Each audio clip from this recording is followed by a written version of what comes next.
IHS के CRM training में आप सभी का स्वागत है। इस ट्रेनिंग में हम IHS मर्चेंट के ऑनबोर्डिंग के दौरान CRM का उपयोग कैसे करेंगे वह हम सीखेंगे। सबसे पहले हम लीड स्क्वाड ऐप ओपन करेंगे और उसमें अपने वाइट लिस्टेड ईमेल आईडी और पासवर्ड के मदद से लॉगिन करेंगे। लॉगिन करने के बाद लेफ्ट हैंड साइड में हमें मेन्यू बटन मिलेगा, जिसे टैप करते ही हमें राइट हैंड साइड में दिए गए फोटो के जैसी स्क्रीन दिखेगी, जहां हमें चेक इन दिखेगा। हम चेक इन पे टैप करेंगे।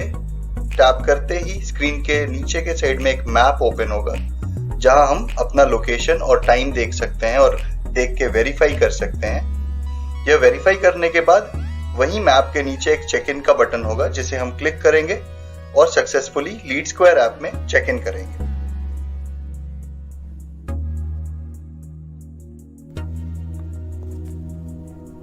हमें यह चीज खास तौर पे ध्यान रखनी है कि हम कोई भी लीड स्क्वायर पे किए गए एक्टिविटी को चेक इन किए बिना नहीं करेंगे।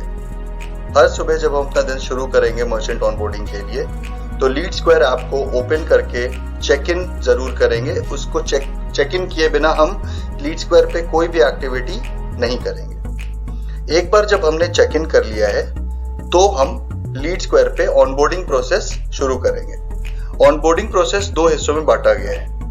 हर मर्चेंट जिसके पास आप जाइएगा, चाहे वह मर्चेंट आपसे ऑनबोर्ड हो रहा हो या ना हो रहा हो, आप लीड क्रिएशन जरूर करेंगे। लीड क्रिएशन करने के लिए हमें डैशबोर्ड के नीचे लीड्स का ऑप्शन मिलेगा। हम लीड्स पे टैप करेंगे और लीड क्रिएशन प्रोसेस शुरू करेंगे। लीड क्रिएशन प्रोसेस शुरू करने के लिए जैसे ही हम लीड्स पे टैप करेंगे, हमें स्क्रीन के नीचे दाएं हाथ पे एक प्लस का बटन दिखेगा, जो ब्लू कलर से कवर्ड होगा। हम इस प्लस के बटन को टैप करेंगे और न्यू लीड क्रिएशन स्क्रीन हमारे स्क्रीन के सामने अपीयर हो जाएगी। स्टोर क्रिएशन प्रोसेस शुरू करते ही स्क्रीन पे दिए गए फॉर्म को हमें भरना होगा। यहां हम store name, store owner name और मर्चेंट मोबाइल नंबर डालेंगे। स्टोर नेम हमें खास तौर पे ध्यान रखना है कि लीगल डॉक्यूमेंट के हिसाब से ही हम दें। किसी भी तरह का स्पेलिंग मिस्टेक या किसी भी तरह की गलती स्टोर का नाम डालते हुए नहीं होनी चाहिए। जब हम मर्चेंट मोबाइल नंबर डालेंगे, उसके बाद हम एड्रेस पे आएंगे। वहां राइट हैंड साइड में हमें ब्लू कलर का एक आइकन दिखेगा, जिसे हम जैसे ही टैप करेंगे, पिन कोड, जिस पिन कोड पे हम खड़े हैं, जो स्टोर का पिन कोड है, वो पिन कोड, शहर का नाम GPS के द्वारा ऑटो कैप्चर कर लिया जाएगा। यह प्लीज ध्यान में रखिए कि जब हम यह फॉर्म भर रहे होंगे, तो हमें अपने मोबाइल फोन पे लोकेशन ऑन रखना है। अगर हमने लोकेशन ऑफ कर रखा है, तो हम यह एड्रेस इस ब्लू आइकन को टैप करके नहीं डाल पाएंगे, नहीं ऑटो कैप्चर करवा पाएंगे। तो हमें यह ध्यान रखना है कि हम अपना लोकेशन मोबाइल फोन का ऑन रखेंगे और ऑन रखने के बाद एड्रेस पे आके इस ब्लू आइकन पे क्लिक करेंगे, जिससे कि पिन कोड और सिटी ऑटो कैप्चर हो जाएगा। इसके बाद हम स्टोर ओनर का ईमेल आईडी डालेंगे। स्टोर ओनर ईमेल आईडी डालते समय हमें यह इंश्योर करना है, हमें यह ध्यान रखना है कि हम मर्चेंट की वही ईमेल आईडी डालेंगे जो ईमेल आईडी वह अपने Amazon ऐप में लॉगिन करने के लिए इस्तेमाल करता है। पिन कोड और सिटी, जैसा कि हमने पहले भी डिस्कस कर रखा है, ऑटो कैप्चर होगा। स्टोर टाइप पे जाते ही हमें एक ड्रॉप डाउन मिलेगा, जहां हम स्टोर की कैटेगरी सेलेक्ट कर सकते हैं। स्टोर की कैटेगरी सेलेक्ट करके आगे बढ़ेंगे तो हम लीड स्टेटस पे आएंगे। लीड स्टेटस पे हमें खास ध्यान रखना है कि यहां हमें ड्रॉप डाउन में 4 अलग अलग ऑप्शंस आएंगे। पहला ऑप्शन होगा इंटरेस्टेड। अगर मर्चेंट इंटरेस्टेड है तो हम इंटरेस्टेड सेलेक्ट करेंगे। अगर मर्चेंट इंटरेस्टेड नहीं है, तो वहां दिए गए ऑप्शन को, जो कि नॉट इंटरेस्टेड है, वो सेलेक्ट करेंगे।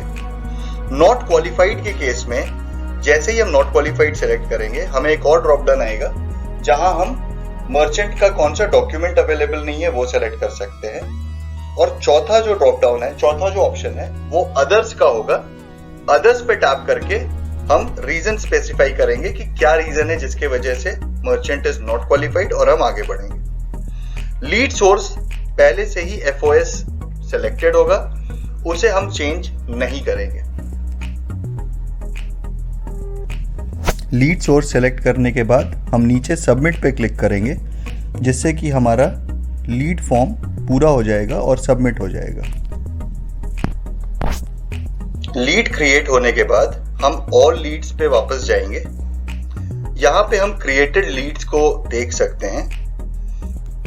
हमें जिस भी लीड को हम ऑनबोर्ड कर रहे हैं उस लीड का नाम वहां पे देख के उस पे टैप करना है। जब हम उस लीड को ओपन कर लेंगे तो हम मार्क कंप्लीट पे टैप करेंगे और स्टोर का डिटेल्स फिल करना स्टार्ट कर देंगे दिए गए फॉर्म पे।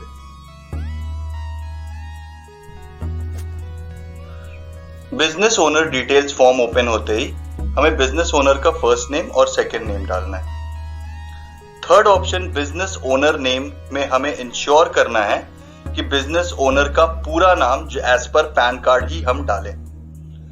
यह ऑप्शन इसलिए दिया गया है क्योंकि हो सकता है कि मेरा फर्स्ट नेम और मेरा लास्ट नेम कुछ हो, लेकिन पैन कार्ड पे मेरा एक मिडिल नेम भी हो। तो इसीलिए हम बिजनेस ओनर का फर्स्ट नेम पहले ऑप्शन में देंगे, बिजनेस ओनर का सेकंड नेम दूसरे ऑप्शन में देंगे और बिजनेस ओनर का पूरा नाम एज पर पैन कार्ड तीसरे ऑप्शन में देंगे। जेंडर सेलेक्ट करेंगे, father's name as per PAN card देंगे, पैन कार्ड का नंबर देंगे और बिजनेस ओनर का ईमेल आईडी देंगे। बिजनेस ओनर का ईमेल आईडी उसके Amazon ऐप में लॉगिन किए करने वाले ईमेल आईडी को ही हम देंगे। आगे बढ़ते हुए हम मर्चेंट का फोन नंबर डालेंगे। मर्चेंट के आधार कार्ड के बेसिस पे हम मर्चेंट का date of birth, address, city, state और पिन कोड डालेंगे।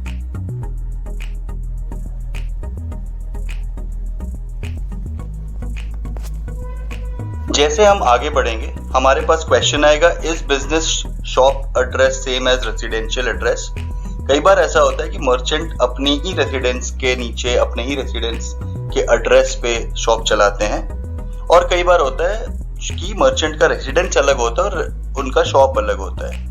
तो यह मर्चेंट से पूछ करके हम डिटेल्स यहाँ पे भरते हुए आगे बढ़ेंगे। Complete store address and landmark में हम फिर से ब्लू आइकन को टैप करेंगे, जिससे कि पिन कोड और स्टेट की डिटेल्स ऑटो कैप्चर हो जाएगी। यह ऑटो कैप्चर होने के बाद हम store address proof document select करेंगे। हम जो भी store address proof document provide करेंगे उस डॉक्यूमेंट को वहां दिए गए ड्रॉप डाउन से सेलेक्ट करेंगे और उस डॉक्यूमेंट का नंबर जो कि उस डॉक्यूमेंट पे मेंशन होगा वो स्टोर एड्रेस प्रूफ नंबर पे डालेंगे।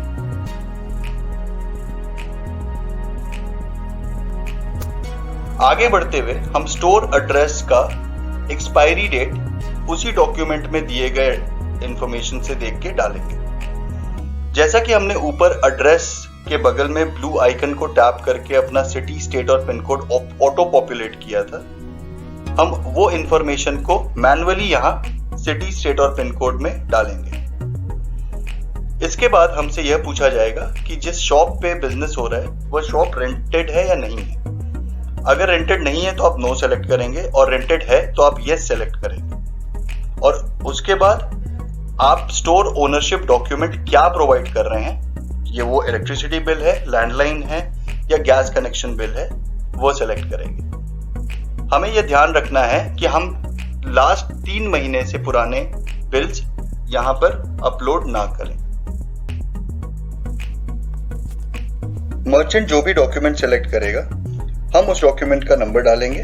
स्टेशन कोड को ब्लैंक छोड़ते हुए हम मर्चेंट का बैंक नेम और उसके अकाउंट की लास्ट 3 डिजिट्स देंगे। यह डिटेल सेम रहेगा जो हमने स्टोर ऐप में दिया होगा। इसके बाद इस service area location different from physical store location, इस पर्टिकुलर सेक्शन में हमें यह इंफॉर्मेशन देना है कि मर्चेंट अपने पिन कोड के बाहर काम करना चाहता है या नहीं। अगर मर्चेंट का पिन कोड कोई भी हो, वो उस पिन कोड से बाहर काम करना चाहता हो, तो यहां पर हम यस लिखते हुए, यस सेलेक्ट करते हुए आगे बढ़ेंगे। स्टोर सर्विस लोकेशन लैंडमार्क हम मर्चेंट से पूछ के और खुद अपने इंटेलेक्ट के हिसाब से यहां एंटर करेंगे। इसके नीचे हम स्टोर का ओपनिंग टाइम और क्लोजिंग टाइम डालेंगे अगर स्टोर हफ्ते में किसी एक दिन बंद रहता है तो वीकली ऑफ में जाके ड्रॉप डाउन में वो दिन सेलेक्ट करेंगे और store agrees to become a pickup store पे यस या नो सेलेक्ट करेंगे। अगर मर्चेंट अपने स्टोर को पिकअप स्टोर बनाना चाहता है तो हम यस करेंगे सेलेक्ट, अगर नहीं बनाना चाहता है तो हम नो सेलेक्ट करेंगे और सबमिट पे क्लिक करेंगे। सबमिट पे क्लिक करते ही हमारे स्टोर ऑनबोर्डिंग फॉर्म को हम सबमिट कर देंगे और हमारा ऑनबोर्डिंग प्रोसेस CRM में कंप्लीट हो जाएगा।